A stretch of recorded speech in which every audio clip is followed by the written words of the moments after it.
lot important. We said G20 is 20 number, although it's addition. Think about who is going to be the next. China is already there, madam. Spain. If you get this right, African Union. correct. African Union. It is going to move from the permanent guest list to hopefully becoming like the European Union, a full member. I'm glad that many of you are keeping in touch with what is happening. So here's my next tough question. Never ends. When was G20 formed? 1999. Pardon?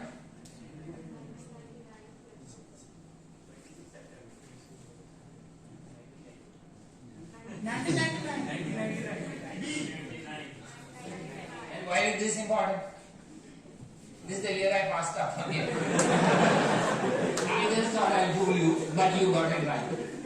Okay. Tougher coming. Who started? Where did it first meet? Where? Canada. You seem to know a little bit, not the full thing. Where did the G20 first meet? You said 1999, correct? Not 1982. Not 2008. Many people think it's 2008. That's right. Pardon? Berlin. Now you are using Chat GPT. Don't use Chat GPT. Either the answer should come out or using Chat GPT. Right. Berlin. Now, what is the Canada connect to it? Quickly, don't use Chat GPT. Pardon? No, Berlin. You already said. Berlin was 1999. There is a Canada connect. So why was the G20 formed? Economic crisis. Right. So what is the issue about Canada there? There was a Canadian finance minister called Paul Martin. He decided that what was happening in 1998 was that there was what you saw as an economic banking crisis, that people who had taken loan from different countries in the developing world were not able to give back. So they said, who had paid them money? It was Western banks. Western banks was G7, which was, Canada was then the president, and Paul Martin decided, let's expand and engage the others who are there, and that's why the G20 was formed in 1999 in Berlin. It got elevated to the summit level in 2008. So don't make the mistake that G20 started in 2008 in Washington DC, and it's now going to be held in 2023 in Delhi. Let's go to the next area. I know all of you are aware of the agenda. What was the agenda?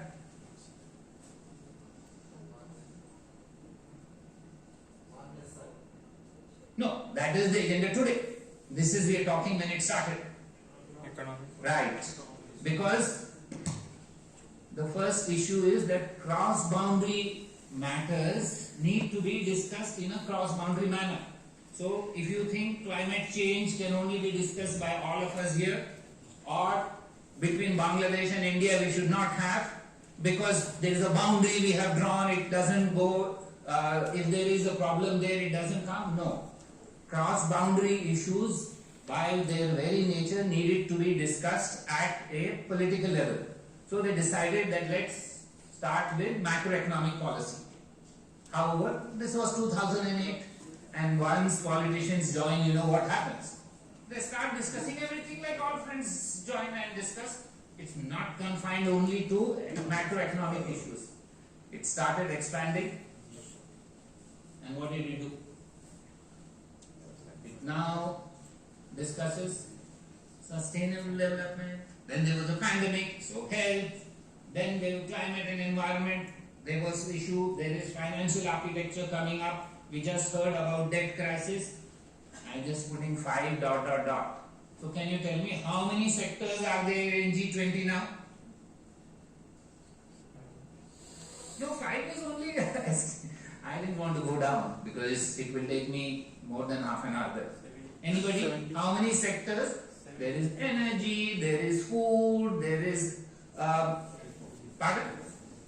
17 included in sustainable development. Pardon? SDG 17 are included in sustainable development. No, I'm saying total. 17 is you are saying SDGs, that is sustainable development goals, we leave that. I'm saying the sectors, health, food, water, electricity, energy, renewable energy, there are some fertilizers, there are 40. So remember, the agenda has expanded from 1 to 40. That's what bureaucrats and diplomats do. We keep expanding the agenda because the world is more complex than we thought it was. Economy doesn't mean only economic issues. It means other transdisciplinary issues. So it's now expanded to 40. Now tell me, what are the achievements of this group of 20 meeting? Tell me one big achievement. You know all the facts about it. Tell me these achievements. This is really depressing because you got many things right. Canada, almost you came to Paul Martin. Tell me one achievement. It started meeting in 1990. The summits met from 2008. So are you telling for 14 years leaders are meeting and not a single achievement you can remember? Okay. Let me tell you, since you don't want to remember. In 2008-9, the global financial system was collapsing. Like you saw in more recently, that there was no economic growth during COVID. So 2008 and 9, what happened was, all the G-20 leaders gathered together and said, we will provide 2% stimulus, economic stimulus of 2% in each of our countries. Do you know how much it totaled? What could have been the total stimulus of that G20? $4 trillion. 4 trillion. Not million, not billion, 4 trillion. That is what it took to save the economic system from collapse in 2008-9. US, which generally is the biggest economy, is about 25%. The US said, we will do it, but people said, yes, you do it, it's your problem, you started it, the contagion started in your country, you solve it. It's like saying climate change. You started it, now I'm not going to do anything. It doesn't work like that. All of you have to work, whether it is climate, environment, financial transfers, everything is cross-boundary in nature, so you will have to work together. So, they worked together and restored that. So, they also agreed that next time we shouldn't have the same problem. So, there is an entity called the IMF, International Monetary Fund, that economic students will know, even political science students. That used to assess every country and tell, okay, once a year, this is what your shortcomings are. But, you know, countries are powerful entities. They say, get lost, I'm not going to come and take loan from you, you cannot get through. So one of the achievements of the G20 was, they will assess each other so that shortcomings will be known in advance, they can take it. So India was amongst the first countries which assessed the US as part of that. So otherwise, US was saying, I am never going to go to IMF and I don't want to be assessed. But they realized that when you need, in difficulty, you need partners, so they agreed to it. So these procedures came into being. Financial reforms of the World Bank and the IMF. Previous to that, there were certain quotas which were fixed in the 1940s. The world economy has changed since then. You cannot have the same quotas because everybody's share of the economy has changed. So they agreed to have those financial global reforms.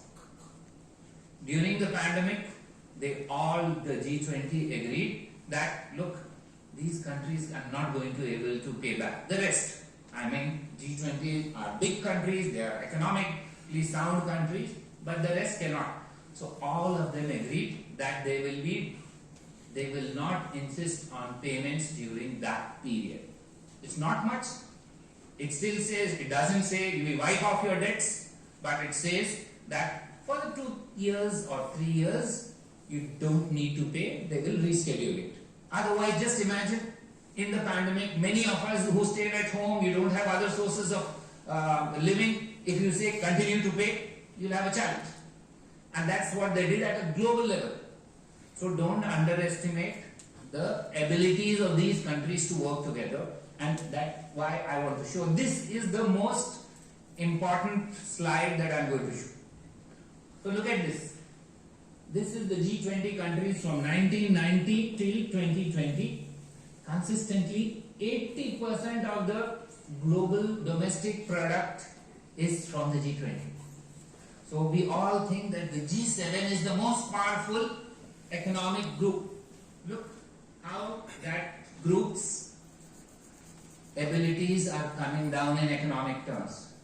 So in one word, now you know why they want G20. The G7 realized that it cannot manage itself. It's going down in economic terms. There are global outputs coming from Asia which are better off. So they have gone from about 60% to about 40-some%. The G20 has remained where it is. Consistently, it goes a little bit up or down or something, but that's about it. So you can see purely in economic terms why the G20 is important. 80% of global economic output, 75% of global trade, 66% of the population, 60% of the land surface. Now you can understand why this is an important organization or an entity. There is no other, any combination you do. G7 was the only challenge, but you can see whether you do BRICS, you do Quad, you do any way, you will not come to this calculation. So this is the economic underpinning for the G20. Everything else is important, but all economic students should be happy. Economics is the most important thing in this.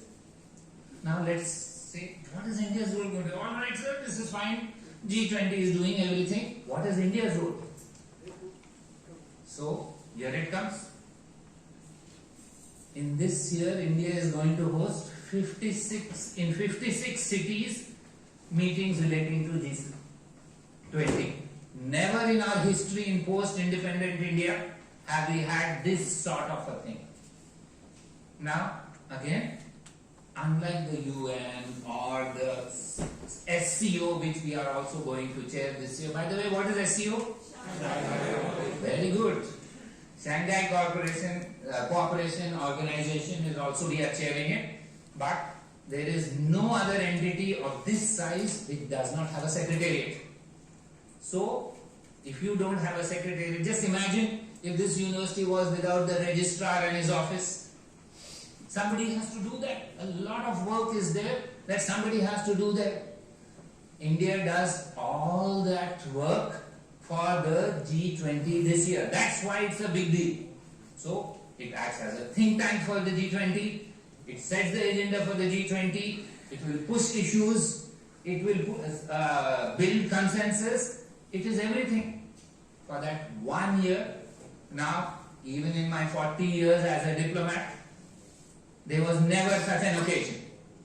And in the next 20 years, in your life, there is not going to be this occasion. Because this comes rotationally, right? But once in a generation maybe. So, this is a once in a generation moment for India.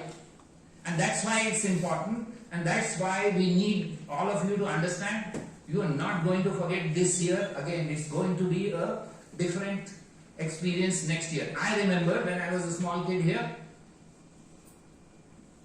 the Shah of Iran. Then there's a large Iranian community here. The Shah of Iran came here, and that was my first exposure to a foreign leader. This is 1969. All of you were not born, except for those in the front row maybe. But all of you are not. But I remember that. So you will all remember for the rest of your lives that 2023 is the most important here in a post-independent history of engaging with the outside world. There is no doubt about it. As I said, this opportunity comes once in a while. So what are India's priorities? I'm certain you know it, but I'll run through them quickly so that you don't forget about it. Green development, climate, finance and life. So the Vice Chancellor in a very sophisticated manner touched on life. Can you tell me what is life? Lifestyle for environment. Pardon? Lifestyle for environment. Right, what does it mean? Lifestyle changes in our daily life. Right, so we don't eat and throw plastic away. We don't drink and throw things away. We need to be more sustainable in our livelihood. Why is it? Because there is a carbon content in everything we do. So if you have your lifestyles in a manner which is harmonious with nature, then it's a more sustainable lifestyle. We have all ate the best. When I was growing up, there was no plastic bottle. In this university, there was no plastic bottle. People used to just go there to the tap, drink the water, quite comfortable. I'm still above 60, I haven't had a problem. So, but all of you are plastic babies. I don't know how much of plastic has gone ingested into your systems. That's it. So, that's going to be one of the most important outcomes, because thinking of India and our Prime Minister is that these can only be through people's participation. It is not through governments, delegates, diplomats that you can change lifestyles. It is through a concerted outreach, and so you are going to be part of whether G20 is successful or not. You are responsible. You don't perform well, don't blame India in a generic sense, because you are as important to the success of the G20 as diplomats are, or those who are leaders are, etc. Okay, I'm just leaving at life, but climate finance is a big issue. We can come to that if any of you want to ask questions. Green development again is linked with sustainable lifestyle. I will not get into it, but those are the three big things. Growth. We need to grow rapidly to accommodate all your aspirations. We are an aspirational country. So without resilient growth, we are nothing. We, in our lifestyles, we were seeing, just talking about how many changes have happened in our generation, in our lifetime. If somebody had told me that there is a smartphone, I would have laughed at him and said, get lost, go to the cuckoo's nest. But we have seen these changes, and you are going to be watching multiple changes which are much more than all this. So growth is for us key. Digital transformation, you know about digital public infrastructure that we are building, etc., which is today even the United States doesn't have the digital public goods that we have. The UPI, you go to the US, they will say, okay, you can use a credit card. Here, you go to our market, even the beggar will say, pay me by QR code. Or, I was seeing the other day, during the Sankranti festivals, they bring the sacred bull and they take him around. They are putting a QR code there to pay. So you can see that it is how digital technology has seeped into our lives. We wouldn't have ever thought this. Even you wouldn't be believing. I remember when Aadhaar came, when I was talking in the UN, they said it is not possible for 1 billion people to have a card. 1.4 billion now have, most of them have a card. So don't dare to dream big. That's the bigger issue here. Right. SDGs, today, according to statistics, SDGs, somebody was saying 17 big goals, we are to achieve them by 2030. Do you know what is the shortfall going to be in reaching SDGs? How many billions, millions, or more than that? 4 trillion shortfall. So, that means one of the goals of the SDGs, what is goal number 1, if anybody knows? Right, abolition of poverty. They say that as of today's projections, in 2030, 7% of the world will still be below poverty level. And you know, that means what it means for our country. If you put 7% of our people under poverty level, you will see what it is. Which means more than 100 million people will remain under poverty level. So, accelerating, that's another goal for us. Multilateral institutions for the 21st century, this I can speak for the whole day. I will not say if any of you want to ask. Basically saying that the world of 1945 is not the world of today, and therefore you must change and adapt and adjust. And 1 billion plus people need to be accommodated in that and given a space commensurate with their status. Finally, women-led development. Do you know, if we allow at the present trajectory, how long is it going to take for gender equity in the world?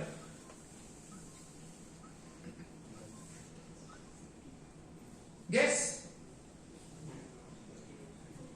30 to 50 years. What? 1,000 years? No. Not talking thousands. Please. You are all of those goals are feeling so, this thing, 1,000 years? No. But it's not going to be in your lifetime, sorry. 50 years or what? Pardon? 50 years? No. Your lifetime, 50 years, you're young man. You will get 50 years, don't worry. So it is going to take 170 years just if you go at a normal progression. We can't afford that. We cannot allow half of our population not to feel on par with the rest of the half. So clearly that's another goal. So what are the tracks that we are following in the G-20? Do you know the Sherpa track? No? You know this gentleman? You know his name, but you don't know what he is doing. Sherpa. Sherpa, right. So that's the Sherpa track. There is our finance minister is the finance track. So diplomats, they like to pigeonhole everything into boxes. So one is the Sherpa track, one is the finance track. 40 sectors I told you. How many meetings? 56.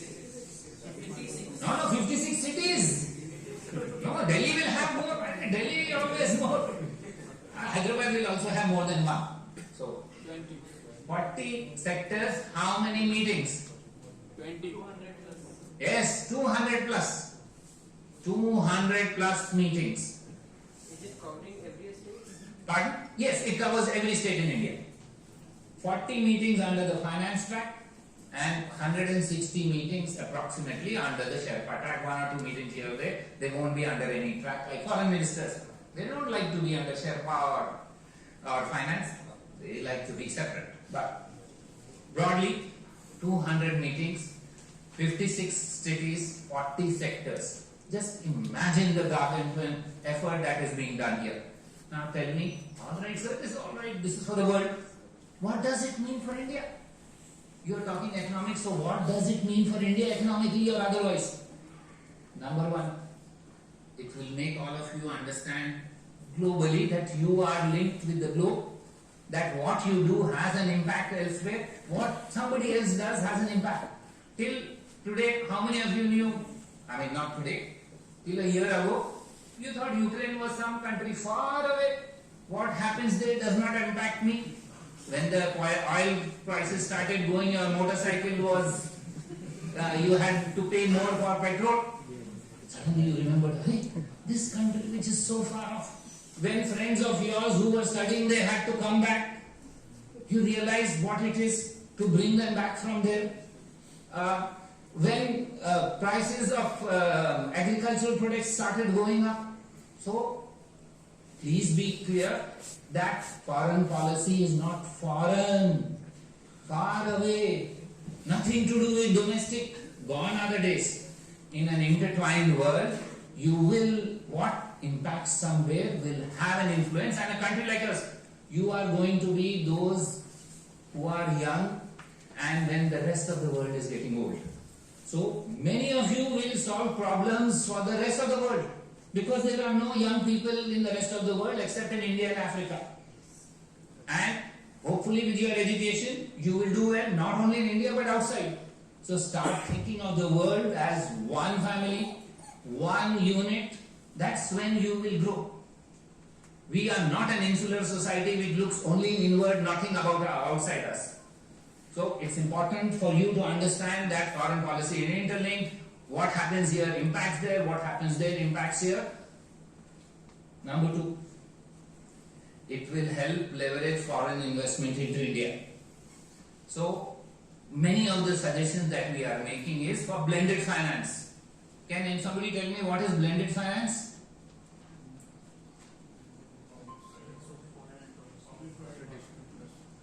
Sort of, but not exactly. So blended finance is not the ORR.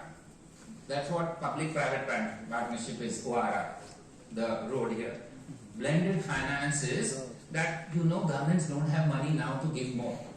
So what they're saying is the private sector come, use us as a leverage, and then go out and give a loan, blending our whatever we can give, which is already there, not change, and you bring new money. That means there will need to be greater exchange of information between governments and big foundations, between governments and banks, etc. and all, whereby they will be only ready to invest if they know transparently what is the possibility. So it will help leverage foreign investment. Showcase global digital goods. So all of you, I don't know how many of you read papers. Nowadays it's very difficult to read. Nobody's raising hand? Thank you. I know the front will read out back. So today there is a story on 7 countries have asked India that can we use your public digital goods. What is a public digital good? UPI, DigiLocker. There are so many others that are there which you are using, you have taken for granted, including beggars. COVID platform. Yes, absolutely correct. So there are many such things. 7 countries have asked. Our hope is not 7. We will get to 70. Because what? India is a big laboratory. It can test different kinds of technology and appropriate technology which is useful for everybody else. So far we have not tapped that market. That is going to happen. Because what can succeed in India in difficult circumstances can succeed elsewhere in the world. It's like saying, I always used to say when I was a young diplomat, I was in Egypt, I drove from Cairo to Sudan border and came back. They said, how did you drive? Egyptians don't drive like this. I said, I'm from India. I know the traffic in India. No question of your Egyptian traffic competing with me. I can manage. Global digital goods are also like that. They succeed in India, they will be a big success elsewhere. Finally, North and South. Let's not forget we are a country which has 400 million people who still don't have access to electricity. You, I and R are privileged. They are not. So we need to reach out for those who are less privileged. After all, 25 years ago, we were all similarly placed. Today, this financial district where you are there and all is a very nazi thing. 25 years ago, 40 years ago, when I came to this university, everybody told me, you are mad going and studying in University of Hyderabad. You are located in Osmania University, near the university. Why are you going there? But you can see today, you are saying, oh, I have the facilities here. So, the point is, let us not forget our origins. We have people here, India is a rich country with large number of poor people. And we need to be understanding of others' needs too. What are the challenges ahead? So you are saying, oh sir, this is what India will get, this is what are the challenges. That means everything can happen. Can G20 walk the talk? Is it possible? Can they do one big thing? 2 big things that will impact the world. Otherwise, diplomats, they wine and dine and talk. So, next is, more importantly, this requires cooperation, coordination, communication. We are in a world which is competing, and competition is the dominant diplomatic way of engagement. So, can G20 negotiate these? That's another issue. Can it overcome lack of equitable representation? If you see the map and see, there is only one country from Africa there. One country, South Africa. India is calling two more countries, Egypt and Nigeria, right? But they are not members. So you can see it's clearly not equitable. Yet, can the G20 be responsive to the needs of those who are not there on the table? India has made that effort to extend its arm and try and have a global South meet. Because we need to tell them that you are not on the table, but you are as important stakeholders, because what we do here impacts you. Because this is the whole concept that whatever is done somewhere impacts. So, we are among the first countries to have done that, reached out to our friends who are not privileged to be on that table, but will be impacted by our decisions, so that they can, their voice can be through us channelized. Can it rise over outcomes? Outcomes are very, diplomats know, write very nice language. They can communicate very well in this, but we need tangible outcomes.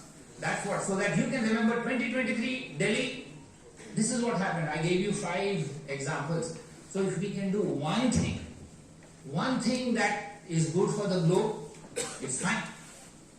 If we don't do that, doesn't matter, because it's not about India's success or other success. India is a big country, it will succeed, whether through this way, etc. But it will be the success or otherwise of the global community. That's how you need to look at the G20, not, oh, India is doing this and that is happening. Can we contribute to a cooperative framework? That's the goal. And all of you need to be mindful of that goal, to see how you can contribute through your various ways to that cooperative global framework. Thank you very much. I have taken a lot of time. I am giving you 6.5 out of 10 for getting 65% of the things correct. You are all students. I don't know what it translates into A, B and C. I think we leave it to the registrar to decide and the Vice Chancellor to decide. I am grateful for the engagement that you have provided and the platform. And at the end, if there are any questions, I am ready to answer them. Thank you very much.